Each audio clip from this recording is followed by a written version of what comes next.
Persuasive Skills. Have you ever wondered why some people always seem to get what they want and why the majority of us struggle to make our case?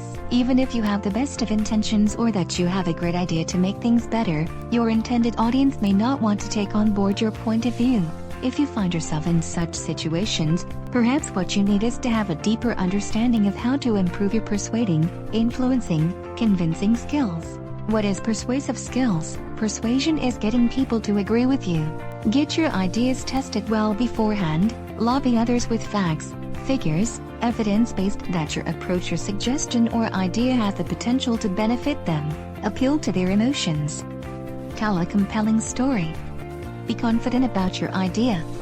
Show multiple examples of where it has worked before, and how it can truly benefit your intended audience in ways they haven't thought about before. In effect, you are making your case like a lawyer, beyond reasonable doubt, so to speak. Example 1. The art of persuasion really started with the great Greek philosopher, Aristotle, over 2,300 years ago. He identified 3 persuasive appeals that must be used whenever you are trying to persuade your intended audience: logos, ethos, and pathos. Logos appeals to one's logical side, through reason, facts, figures, charts and graphs. Ethos appeals establishing your credibility and trustworthiness using authoritative sources and opinions from experts. Pathos appeals to one's emotions to create an emotional response like happiness or sadness. Understanding who your audience is and apply all 3 approaches and you are bound to make your case convincingly. Example 2. A counterintuitive way to persuade someone is to do it before you ask them. This requires you to set things in place well before you actually persuade them. The godfather of influence, Professor Robert Cialdini, encourages us to persuade before we actually persuade. It's a bit like wanting to be team captain.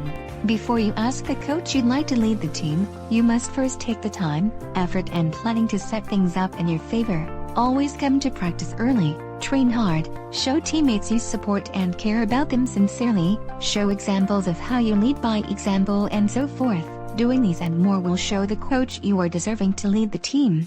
Example 3. You are in a project team meeting. The boss goes around the table looking for ideas. Do your homework.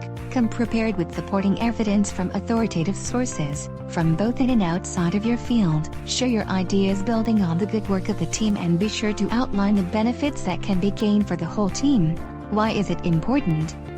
Getting anything done requires the art of persuasion. Knowing what works and what doesn't in getting people to change their minds in your favor is a critical core competency much sought after in today's highly competitive and attention-grabbing world. As such, it is critical that you learn the art of persuasion and you will have higher success rate than you ever imagined. Exercise. How to practice and apply it?